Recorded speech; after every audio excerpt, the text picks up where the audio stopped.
Now we'll look into the tracing of this operation, that is inserting a node at the specified position in a singly linked list without header node. These are the different cases I've identified and we'll discuss each of these cases one by one. First is an empty list case with a valid position value.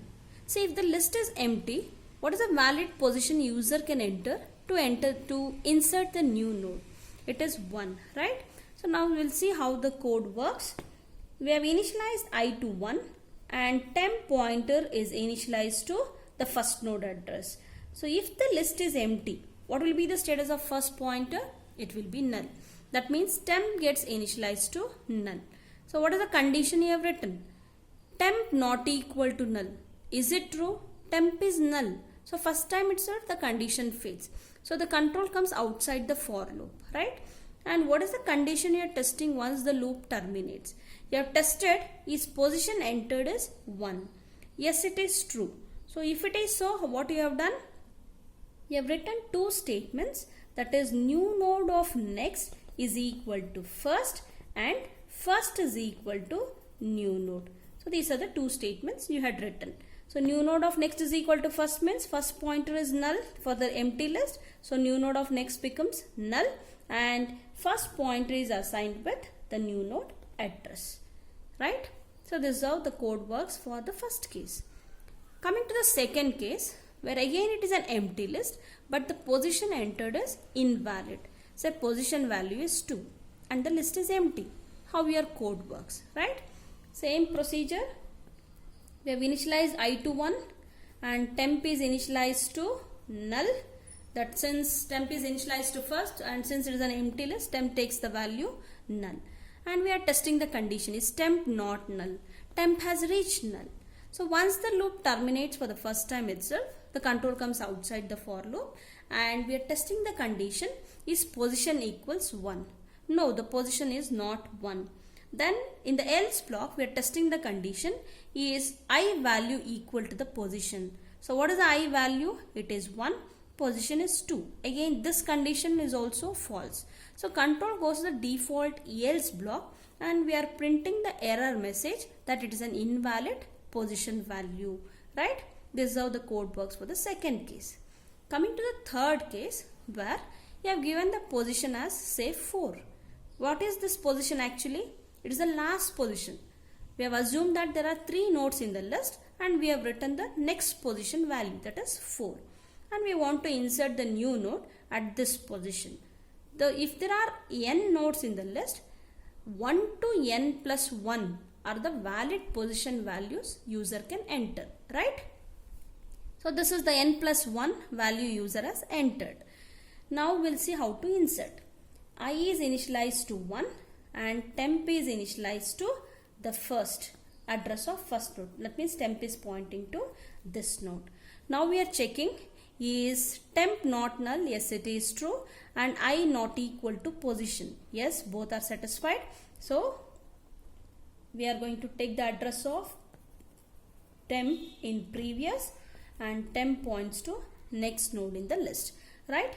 Again, where control comes to the I is incremented to 2 and control comes to the beginning of the while loop and it tests the condition, is temp not null and I not equal to position, both are satisfied. So we take the current node address in previous and temp points to next node in the list, right? And now again with this updation, I is incremented to 3 and we test the condition, is temp not null? Yes, it is true.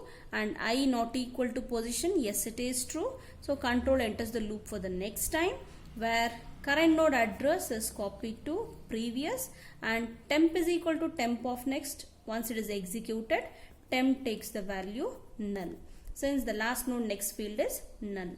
With this updation of the pointer, control comes to the beginning of the loop, that is to the updation part, where I is incremented to 4, right?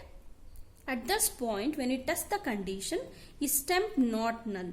But temp has reached null. So the control comes outside the loop and we check whether position value was 1. No, it is not 1. and whether I is equal to position, the next condition is tested, and at this point the condition is satisfied.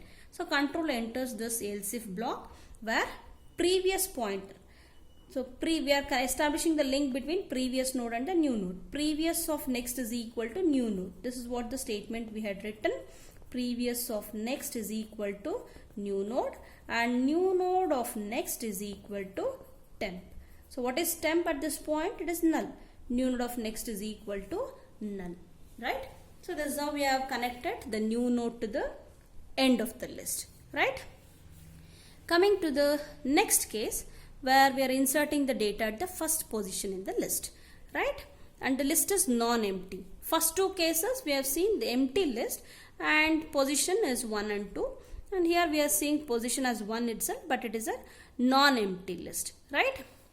And how your code works, we are taking the copy of first node address in temp, that is I is initialized to 1, and then we are checking whether temp not null and I not equal to position, but in this case I is equal to position. The second condition fails, so the control comes outside the for loop, and we are checking whether pos value is 1, the first condition after the while loop, after the for loop. So yes, it is true, position is 1, so we have to connect this new node to the beginning of the list. So what are the two statements we had written? New node of next is equal to first and first is equal to new node. Establish the link, right? New node of next is equal to first, and now first pointer points to the first node in the list, right? This is how the code works for this fourth case. Coming to the last case, that is if you have given some intermediate position. So for example, there are 3 nodes in the list and you have given the pos value as say 3. You want to insert the node at the position 3. So once the loop terminates, can you just tell where previous pointer and where temp pointer will be pointing to, right? So this is the position given. So once the loop terminates, in the same way you can trace it and you can check out. Temp will be pointing to the node at position 3 and previous pointer will be pointing to the previous node in the list. Now it is easy to connect, right? Just 2 links are to be established to connect the new node to this list. What are those 2 links? These 2. That is previous of next is equal to new node, which establishes the link between previous node and the new node, and new node of next is equal to temp. This is how we are connecting the new node at position 3, right? So this is how your code works for all these cases. Hope you have understood, and this completes unit 3. So please see that whatever topics we have discussed so far in unit 3, you are going through it and it is easy to understand.